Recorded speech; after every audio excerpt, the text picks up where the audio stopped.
We are speaking with Mon Jupon générique.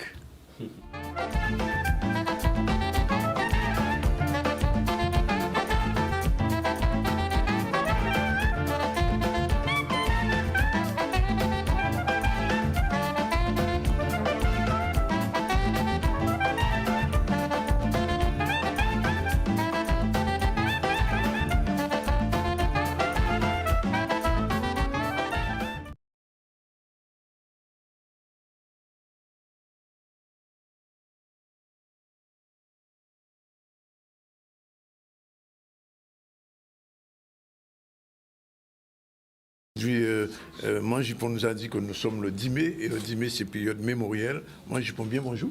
Bien bonjour Danick, bien bonjour tout le monde qui a écouté nous et qui a regardé nous. Ouais, nous international. Hein? Ah, on savent ça. Vous savez ça. Bon, alors, de qui vous ne pas les jeunes là? Les lois somptuaires. Oui, les lois somptuaires. Alors, pourquoi parler des lois somptuaires aujourd'hui? Aujourd'hui, c'est quand même le 10 mai, une date où on fête les abolitions des esclavages et des traitements mémoriels. Parce que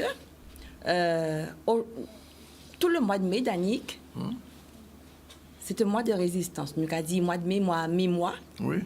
Et nous avons fait mémoire mâchée. Nous avons fait mémoire mâchée, oui, c'est toute qualité mémoire.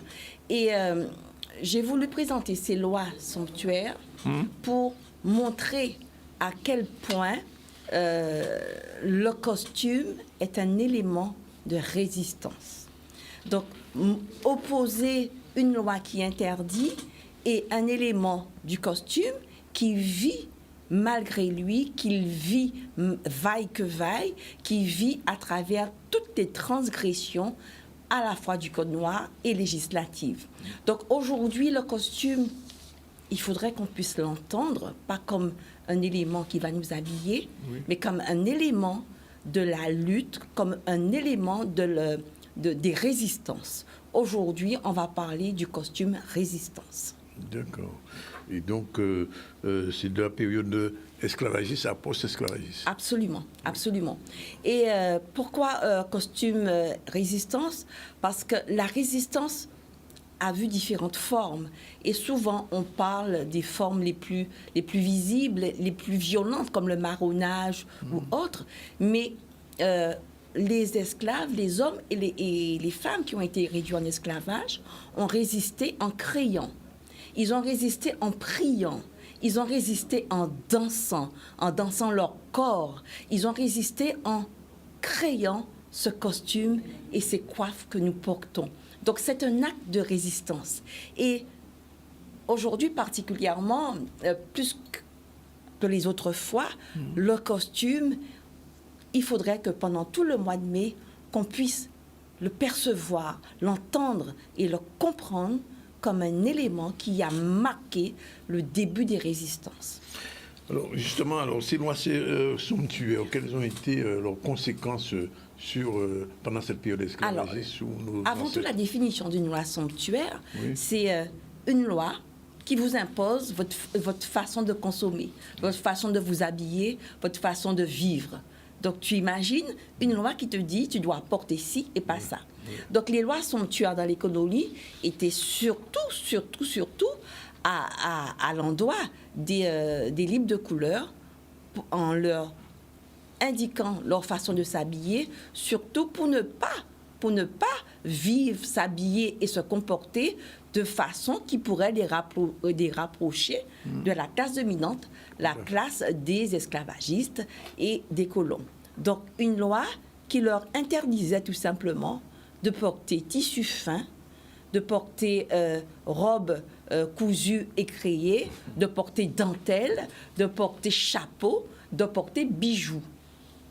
Donc, les femmes, les libres de couleur, les mulâtresses, les noirs de cette époque vivaient ces lois somptuaires comme une nouvelle offense et ont résisté en créant ce costume à travers les âges. Il n'a pas été créé d'une seule pièce, mais chaque résistance apportait quelque chose à ce costume.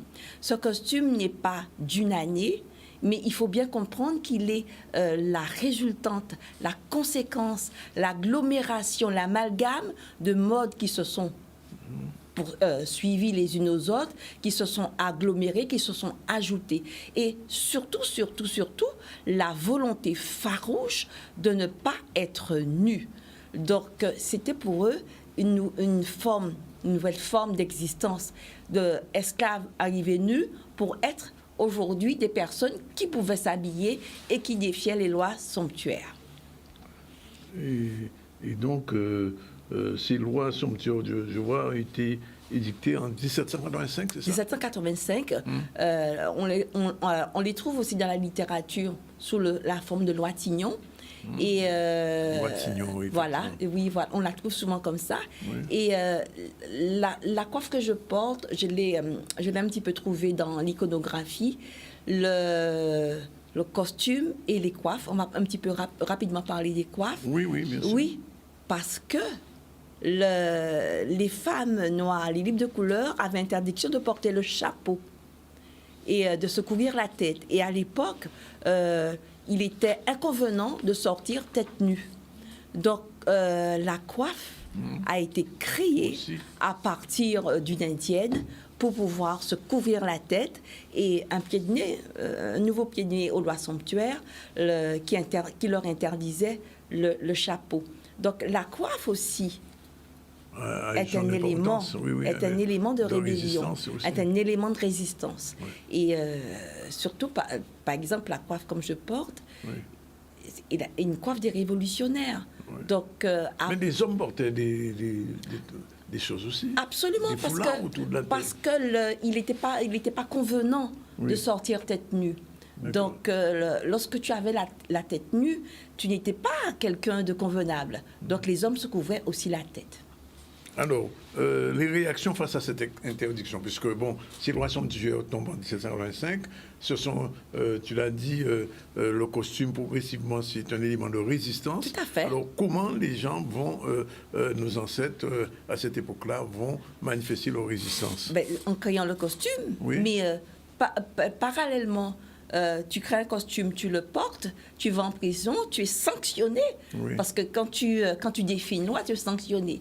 Alors, ce qui est intéressant, c'est que malgré ces sanctions, la défiance a perduré. Et il était...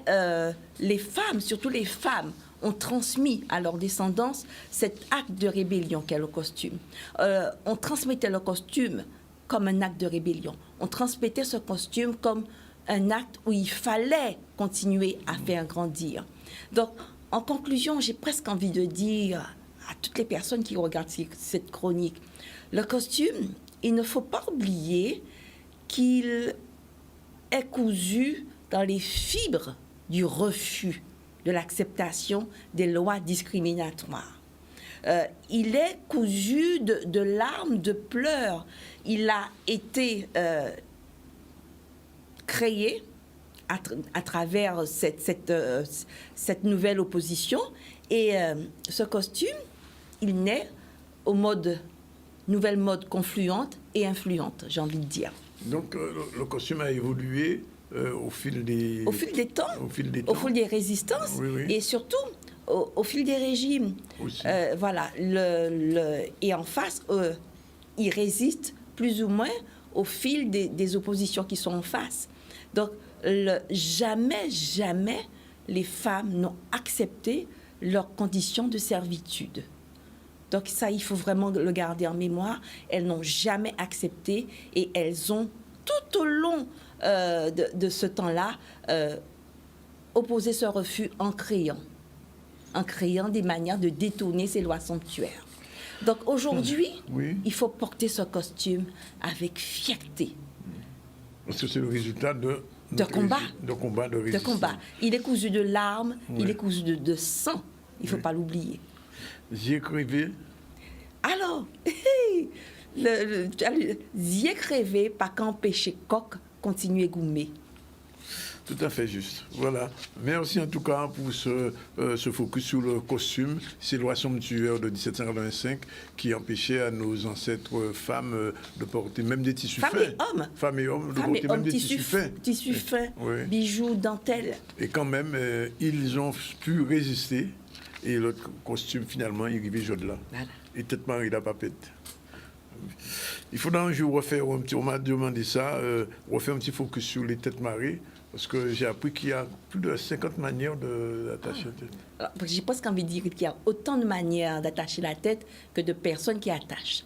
Le mari-tête vit en expertise, oui. Et il y a des grandes lignes du mari-tête, oui. Mais les déclinaisons sont infinies.